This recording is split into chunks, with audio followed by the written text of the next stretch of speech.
Finally Nepal border का सारा काम कंप्लीट करने के बाद हम नेपाल के अंदर इंटर कर रहे थे। बॉर्डर पर ही हमने कैश एक्सचेंज किया, सिम लिया और वहीं पर कुछ खाना भी खा लिया था। मतलब नेपाल पहुंचने से पहले ही बेसिक प्रिपरेशन ऑलमोस्ट कंप्लीट हो चुकी थी। अब टाइम हो चुका था शाम के 5:30 के आसपास और हम बॉर्डर से निकल तो रहे थे, लेकिन एक चीज हमें बिल्कुल नहीं पता थी, आज रात हम रुकेंगे कहाँ, क्योंकि अभी जर्नी काफी लंबी थी और हमें खुद भी आइडिया नहीं था कि हम कितना डिस्टेंस कवर कर पाएंगे। बहुत मस्त लग रहा है, नेपाल में आ चुके हैं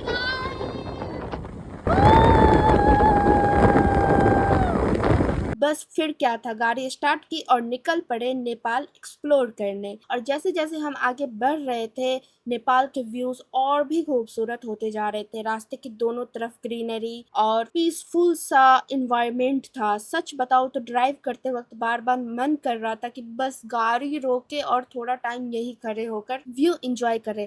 लेकिन भाई डेस्टिनेशन का भी तो पता लगाना था, तो हम बस चलते जा रहे थे।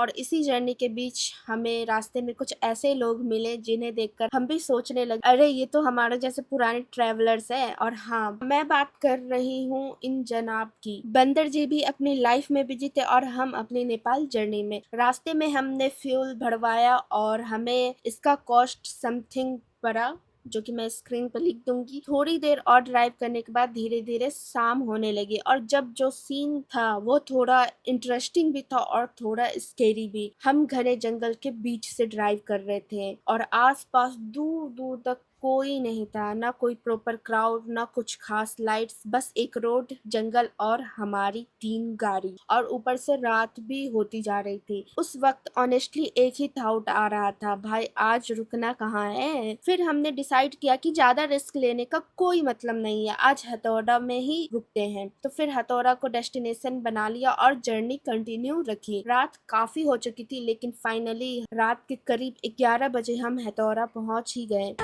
पहुंच चुके रात के 11 बजे पहुंचते ही सबसे पहले रूम लिया, लेकिन उससे पहले एक बहुत इम्पोर्टेंट काम बाकी था, डिनर। इतनी लंबी जर्नी के बाद भूख तो लगनी ही थी, तो पहले डिनर किया, थोड़ा रिलैक्स किया और फिर फाइनली अपने रूम में चले गए। डे 1 ऑफिशियली यही खत्म, लेकिन असली मजा तो अगली सुबह आया। सुबह उठकर जब बाहर आए तो हथौड़ा का मॉर्निंग व्यू कुछ ऐसा था, एकदम फ्रेश हवा, ग्रीनरी और पीसफुल सा एटमॉस्फेयर। और सामने क्या, सामने पहाड़। ऐसे व्यूज देखकर लगता है कि रात की सारी थकान एकदम गायब होगी। तो सुबह हमने थोड़ा टाइम फोटोज और वीडियोस शूट करने में स्पेंड किया और ऑब्वियसली जब रूम इतना दूर से ट्रेवल करके मिला हो तो आपको रूम भी दिखाना तो बनता। गाइस, ये है हमारा रूम और मैं आपको इसका व्यू चेक करवाती हूँ।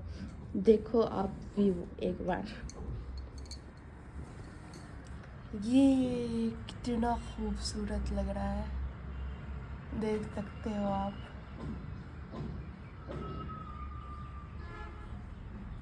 कैसा लगा कमेंट में ज़रूर बताइए। तो गाइस, अब हम लोग यहाँ से चेकआउट कर रहे हैं, अब निकल रहे हैं हम लोग पोखरा के लिए।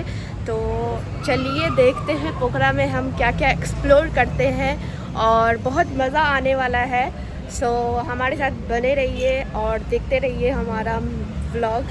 अभी तक तो जर्नी काफ़ी इंटरेस्टिंग थी, लेकिन हमें बिल्कुल आइडिया नहीं था कि पोखरा के रास्ते में हमें क्या क्या देखने को मिलेगा, कहाँ कहाँ रुकेंगे, क्या क्या एक्सप्लोर करेंगे और सबसे इम्पोर्टेंट हमारे साथ क्या क्या होने वाला है। तो नेपाल जर्नी के डे 1 में फिलहाल बस इतना ही। अब मिलते हैं नेक्स्ट व्लॉग में जहाँ हम निकलेंगे। तब तक के लिए thanks for watching, bye bye.